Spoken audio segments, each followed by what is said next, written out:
Hey, everybody, welcome to the Orange and Brown Talk podcast here on a Tuesday. It's actually Guardians opening day today as we're recording this. Dan Labbe, Mary Kay Cabot, Ashley Bastock.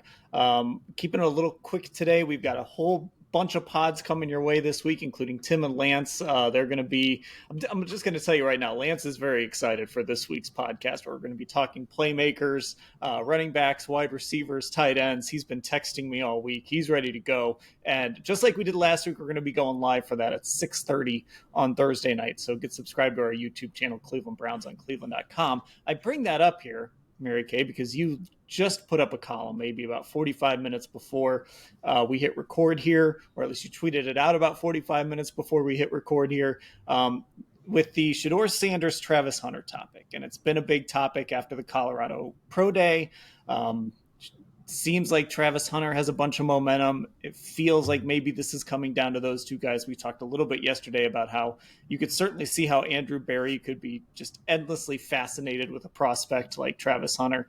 And you kind of laid out in that scenario what you would do. I won't steal your thunder here. I'll let you kind of say what you would do in that situation. Well, surprise, surprise. I'm sticking with the quarterback at number 2 overall. And as you mentioned, I laid out all of my reasons in this column. But some of the biggest reasons have to do with the fact that I think it's really hard to find a franchise quarterback. If you have the number 2 overall pick and you have a clear shot at one of the best 2 quarterbacks in this draft, I think you should take that chance. It's not going to be perfect. You can't be afraid to fail. And if it doesn't work out, you can rebound from that. You can recover. In terms of Travis Hunter, I would see the wisdom if you could end up with maybe a Jalen Milroe to go with a Travis Hunter or a Tyler Shuck to go with a Travis Hunter. But I just don't think you can count on that. These quarterbacks are at a premium, and teams will just trade right up over you if they think that you're going to take a guy somewhere, or they'll scramble to get him before they think you can trade into a spot to get him. It would be really difficult, I think, to put your eggs in the basket of a Milroe or a Shuck or someone like that later. The lowest you could probably trade up to get what you want, it would probably have to be like number 3 or something ridiculous like that. And there has been talk, will the Browns end up with both Shedeur Sanders and Travis Hunter? That's the only way I think you could do that, is if you somehow traded up to number 3. And I certainly don't see them doing that unless they get really, really, really crazy aggressive. So I still think you have to get the premium position when you have this high of a pick and when you have an opportunity to draft one of the 2 best quarterbacks in this draft. Yeah, and I have some thoughts about that second part, too, of that argument about some of the other quarterbacks in this draft and kind of how we should talk about that. But first, Ashley, I want to hear your thoughts, especially because we haven't talked to you since all of this buzz has started to build around Travis Hunter and everything that happened at the Pro Day in Boulder last week. Has anything changed in your mind as far as what you would do? Because it seems like the Browns are going to be faced with that decision, what you would do if you were making that choice. Nothing has changed. I mean, much like Mary Kay's column laid out, I still think them finding a quarterback is the most important thing. And if Travis Hunter doesn't have anybody to throw him the ball, he's not going to be that same kind of game changer anyway, immediately. And the more I've read, the more I've watched these guys, the more, I mean, I watched Shedeur's throws. I know Mary Kay watched them in person and wrote about this, but those deep balls looked really nice coming out. I think he had a really intriguing pro day out there, number 1. Number 2, I just am becoming, maybe it's just the paranoia because the team I cover needs a quarterback, but I'm like, what if Jackson Dart, like there is a feasible chance that Jackson Dart, for example, could go in the top 10. Like I would not be surprised if he is a top 10 pick at this point. If the Jets or the Saints, somebody I think is going to bite and take him. And at that point, if you have him gone, then it like, will there be a run on these quarterbacks? And I think like Shedeur is not getting past the Giants at 3. And if you're the Browns and you pass on a quarterback there, you better hope that Shedeur Sanders is really not any good. And I don't know that that's going to be the case. Like if he's winning in New York and you're having Kenny Pickett start 6 games, 7 games, half the season. I don't know. It's going to be a really tough look. And I don't know, the more mocks I see and the more speculation about these quarterbacks and stocks rising, particularly Jackson Dart and even Jalen Milroe. I mean, I've seen Jalen Milroe mocked to the Steelers in the first round, right? Like, there's a very real possibility we could be talking about 4 of these quarterbacks going in the first round, and at least. And it just makes it more difficult to trade back up. I think it still needs to be the top priority, even if Travis Hunter ends up being a generational talent, just because the Browns need a quarterback more than anything right now. Okay, so I want to talk about the other part of that because, first of all, I think you're right. And Mary Kay, you've made this point too. It becomes so much harder to get that second tier of quarterbacks if you want to start swimming in that end of the pool. But also, I think, to me at least, I think of those quarterbacks differently than I do Cam Ward and Shedeur Sanders. And I don't think Cam Ward and Shedeur Sanders are absolutely can't miss sure things. But as far as I think that even less about a guy like Jackson Dart or Jalen Milroe or Tyler. Like, you're starting to get into the second, third tier guys. Like, if I'm taking Shedeur or Cam Ward, I'm like, okay, this is my guy. This is my quarterback of the future. That doesn't mean it won't work. That doesn't mean it's guaranteed to work. But that guy is like, I believe in that guy. If I'm taking the second tier of guys, like, listen, there's things I like about Jackson Dart. There's things about him that make me think, okay, like he hasn't leapfrogged Shedeur and Cam Ward at this point, right?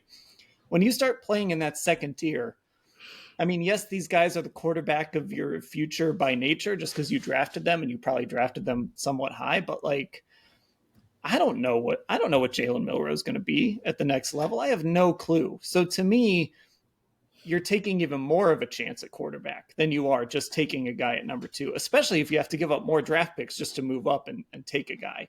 So I think in that sense too, it's just less of a sure thing on top of everything you would have to navigate to try and get one of those second, third tier guys. Yeah, I agree with you on that. And the whole part about it for me is just not knowing if you will be able to get one of those guys. What if you're like, oh, we think that we can win with Tyler Shuck, and we're just going to wait and we're going to get him. And once we think that he's going to go at 27, we're going to trade it. I mean, you just can't put your eggs in that basket and hope that it's going to turn out that way for you. Because if it doesn't, then you're kind of left holding the bag, and you just don't want to be in that situation. I do think that there are some very, very intriguing quarterbacks in this draft. I'm very intrigued by Tyler Shuck, very, very intrigued by him. I would do whatever you can to try to get him in the building after you draft Shedeur. Same thing with Jalen Milroe. The thing is, nobody really knows what any of those guys are going to turn out to be. Nobody knows. What we do know is that those guys are less of a sure thing than grabbing a Cam or grabbing a Shedeur. Somebody is going to emerge from the second tier. Maybe even 2 guys or 3 guys will emerge from that second tier. But at this point, it's really difficult to say who those guys are going to be because some of the things are not measurable. Some of those things have to do with your processing speed and things like that. And a lot of it has to do with where you end up, what team drafts you, what do you have in terms of a supporting cast, what kind of brilliant offensive mind do you have working with you and calling plays for you? That's absolutely huge. It's one of the reasons why Aaron Rodgers, I think, still might want to go to the Vikings. He wants some of that Kevin O'Connell. And so I think that has a lot to do with it too. So we do not know what Jalen or any of those guys in that second tier are going to be. I suspect 2 or 3 will surprise us all, but we don't know who those 2 or 3 are going to be. And therefore, that keeps bringing me back to keep it simple. Don't be afraid to fail. Don't be afraid to fail. What happens if Travis Hunter goes out and is a Hall of Fame player? Well, Joe Thomas was a Hall of Fame player, and Myles Garrett was a Hall of Fame player, is a Hall of Fame player, and it didn't necessarily take the Browns to the promised land. The only position that can do that for you is your franchise quarterback, and they certainly need one. Yeah, and I think I guess the argument to me would just be like, hey, you just don't think Shedeur's that guy, or you don't Mhm. think like if you don't think that, then obviously you take Travis Hunter, obviously you take Abdul Carter, like obviously you don't take those guys. But if you, like we've said over and over again, and people are probably tired of hearing it, but you're going to hear it for the next 2 weeks on this podcast, like. If you believe in one of these guys, if you believe in Shedeur, most likely, because Cam Ward is probably going to go to Tennessee, then you take him. And great, if Travis Hunter or Abdul Carter are these generational talents, then okay, you missed on those guys. But if Shedeur is a fringe top 10 quarterback, as weird as it sounds, you're still going to be a pretty good football team, and you're going to be able to add pieces around that and build pieces around that. So I still would rather, instead of like rolling the dice on a Jalen Milroe or a Jackson Dart or a Tyler Shook or Kyle McCord, Will Howard, one of those guys probably will hit. But instead of rolling the dice on those guys, if I think I have a closer to a sure thing at number 2, I still think that's the guy I got to take. Yeah, I think you have to look at it like, and I know Mary Kay, you made this point in your column too. Like, unless the Browns are just out on Shedeur, like they do not think he has it for whatever reason, I think you really need to be getting him a priority at this point for that reason. Because now I don't know, unless they also like one of those second tier guys, like as much as they like him, or even more. Like if they look at Jalen Milroe and they're like, that guy's the next Lamar Jackson. He can run our offense. We can build an offense around him. He's our guy. But even then, it's like, no, you don't take Jalen Milroe at 2. Like you look at that and that seems silly, but how are you going to get him at that point? Like what is the plan to go and get that guy who could feasibly go in the first round, knowing some of the other teams and the needs that they have? So that's where it gets really, like you said, like the dice roll becomes more dicey. I'll say it like that. Nice dice pun there. If you're not taking Shedeur at 2, it just all becomes so much more uncertain. So I think the only way you can pull that off is if you absolutely think he's not the guy. And at that point, you better be right, because if he's winning games with the Giants, you're going to look foolish. And a lot of people are going to be really mad. Yeah, I mean that is the other part of what we said there at the beginning too. Is like, maybe the Browns are sitting there like, we know everybody loves Shedeur, but we love Tyler Shook, we love Will Howard, whatever. Maybe they just have a completely different quarterback board than the rest of than the outside world, which is entirely possible. And at that point, that all makes sense. But so Mary Kay, we touched on this a little bit in the Hey MK pod, and I kind of had some time to think about a better way to put it than I did on the pod yesterday about Travis Hunter being this two-way player. And I said, you kind of have to take him first as the position you think he is primarily.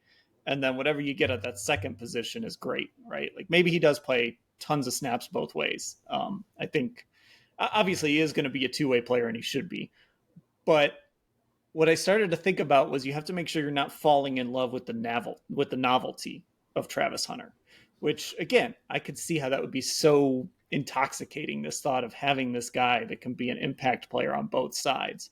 But I do think you have to be a little bit careful to make sure that you really love the player at wherever you think is his primary position, and not just be blinded by the novelty of maybe having a guy who's doing something that I know we've seen guys dabble as two-way players, but Travis Hunter would be essentially making history in the modern NFL. That you don't fall in love with the novelty of that when you're making this decision too.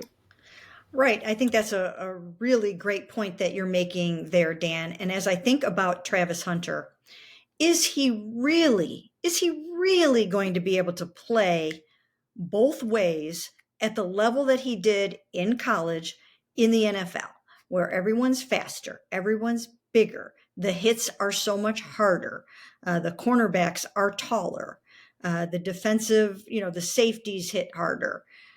Everything's going to be different. And then when you're on the other side of the ball and you're trying to cover big, tall, fast receivers, maybe better talent than you dealt with in the Big 12, that will help dictate what he's going to be able to do at this level. Not to take anything away from him, because he's showing all kinds of signs of being a superstar and a potential Pro Bowler on both sides of the ball.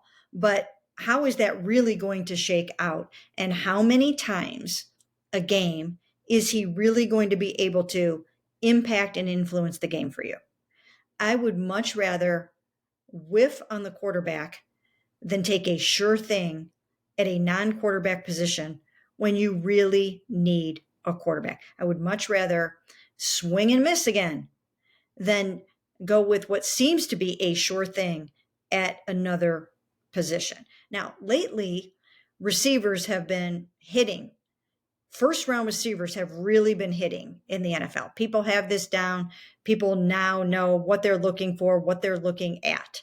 So chances are he's going to be really, really good. It used to be, there's a study done from 2000 to 2019, and I think The Athletic did the study, and it showed that the hit rate for receivers in that time frame was somewhere around 27% or something like that. But it's not like that anymore. From 2020 through 2024, the hit rate is actually really good. So that has flipped.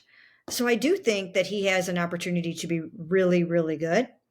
But I don't know if he has the opportunity to change the fortunes of your franchise, unless you have the quarterback to go along with him.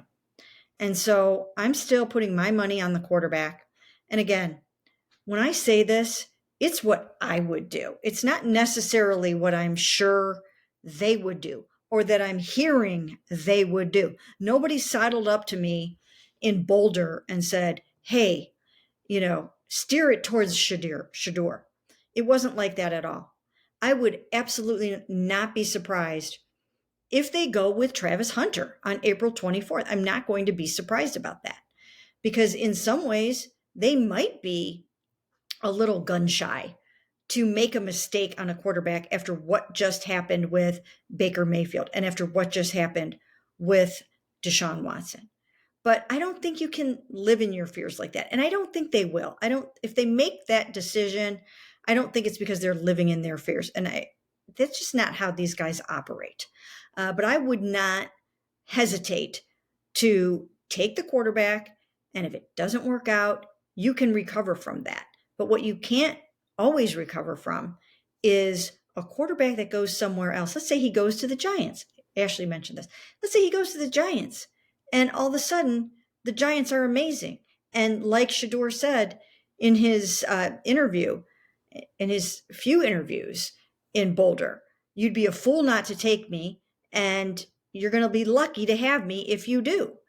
And I kind of believe that. I'm with him on that. I think he has what it takes. And if you surround him with all the talent that he needs to excel, and you put him in the right system and the right scheme, and I think these guys can do that. I think they figured out what they are good at. And who knows, maybe Tommy Rees is that offensive genius. Someone described him to me that way. What if he is that guy that can bring out the magic in a quarterback like this? So I'm willing to see it. I'm willing to give it a chance, even if you're passing on a potential generational player. Yeah, and I there's probably a discussion to be had too about and I don't think you can make this decision based strictly on Kevin Stefanski, even though it feels like you should because he's your play caller and he's not. But what happens if you go 4-13 and Kevin's not your coach anymore? Well, then you've got to make this decision kind of in a vacuum as well. But also, Kevin's kind of got a type at quarterback. I think it's safe to say that at this point, and Shedeur fits that type pretty snugly as far as how he plays the position and all of that. So it seems like from a fit standpoint, which we've talked about on this pod, that shouldn't be your driving force at number 2, but sometimes you do have to think about that. That makes sense too, right? You're not trying to fit the square peg in the round hole with Shedeur Sanders. It really does. It all just kind of aligns if that's the choice they make. But Ashley, I'll throw the Travis Hunter thing at you too. Again, I'm fascinated by the guy, and I think he is absolutely worthy of the number 2 pick. I don't want anyone to think that I'm saying he's not.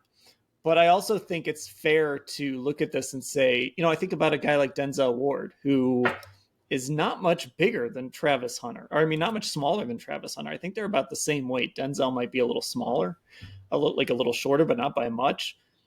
We watched Denzel Ward have to come up and play run support against like Derrick Henry. And I mean, the things that these corners have to do, it's not just covering. And obviously that's the most important part.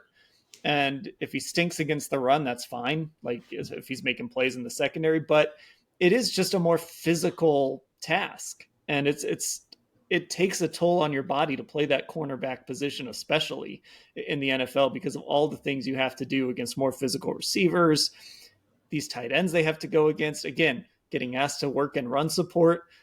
It's hard. It takes a toll. So even if there's less plays and more timeouts and stuff like that, it's just a physically harder game. It is, and that's what's so interesting, and what was interesting to hear Deion Sanders on the NFL Network set in that interview after the showcase. And he basically brought up those points, right, Dan, that, well, in the NFL, there's more timeouts, and, like, basically this point that I think it's interesting to think about, in that what's happening on the field is faster and harder, but there are potentially more of those stoppages and breaks for him to take. I think it's just kind of like in the modern game, sort of unknowable right now. And that is what makes it interesting when you talk about, would they get caught up, or maybe too caught up in the novelty of it, and then it not work out how everyone is saying it will. I mean, I think he certainly, given his talent and the fact that he wants to do it, deserves a chance to become that two-way player. But we haven't really seen it done this effectively, the way he was doing it in college, in a long time. And I think it's fair to wonder, like, can it still happen today?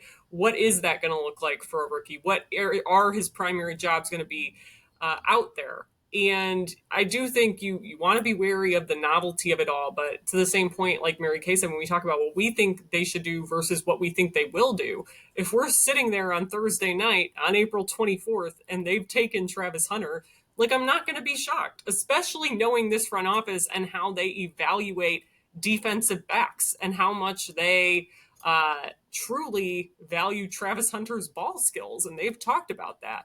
So I think it wouldn't surprise me. I still don't know that they should do it in terms of what I think they should do. But I also keep coming back to that Pat Shurmur quote that you got, Mary Kay. Like, if you need a quarterback, take Shedeur. If you don't, take Travis. Like, that is somebody who obviously knows this very intimately, and we know his and Kevin Stefanski's relationship as well. So I think that's an interesting way to look at it all too. Yeah, and I think it just comes down to, like, you just better be right. You know, like, if you're not going to take the quarterback, you better be right. And I don't mean right in the sense of, hey, Abdul Carter's awesome or Travis Hunter's awesome. I mean, you better be right that Shedeur is not that guy. And again, maybe he's not. There are concerns that I have about him. I've talked about it plenty of times. I can see how it would be bad with Shedeur Sanders, but I can also see how it could be really good. And that's sort of what it comes down to. And, like, if you're going to pass on a quarterback at 2, Mary Kay, your evaluation of that guy better be right, because you are going to look really bad if you're losing a bunch of games and we're sitting here next year saying, who's going to be the Browns quarterback this year? And Shedeur Sanders just won Rookie of the Year or something. Like, you can't get that evaluation wrong. Well, it brings me back to 2017. The Browns could not settle on a quarterback. There was not consensus in the building on a quarterback that they really liked. They just were talking themselves into circles. And they had available to them in that draft Mitch Trubisky, Patrick Mahomes, Deshaun Watson. They did not think that Patrick Mahomes was going to be worth the number 1 overall pick. And they didn't think that Deshaun Watson was worth the number 1 overall pick. They didn't even think that Deshaun Watson was worth the number 12 pick. And they didn't think that Patrick Mahomes was worth trading back up to number 10 or wherever else they could have traded up to end up with both Myles Garrett and Patrick Mahomes. So they undervalued those two guys, Patrick and Deshaun, and probably overvalued or did overvalue Mitch Trubisky in that draft, but they ended up not taking any of them and they went with Myles Garrett instead. And they did not miss on Myles Garrett. He's a Hall of Fame player. He's an absolute Hall of Fame player. But it didn't get them where they needed to go, or at least it hasn't gotten them there yet. Maybe if you finally pair him with a good quarterback, the combination will get you there. But it hasn't gotten them there yet. And I wouldn't have had a problem with them taking a chance on one of those quarterbacks, even if they had to trade up to get him after they drafted Myles at number 1 overall. Give something else up and go take a chance on some of these quarterbacks. So, like I said, I'm on record. I'm going Shedeur at number 2. I'm coming back and taking a quarterback somewhere as high as I have to get him. I'm intrigued by a few of them. With 10 picks in the draft, I absolutely think you should end up with another one. And then you'll either have your backup or your third stringer or someone that you can trade next year or the year after for something decent.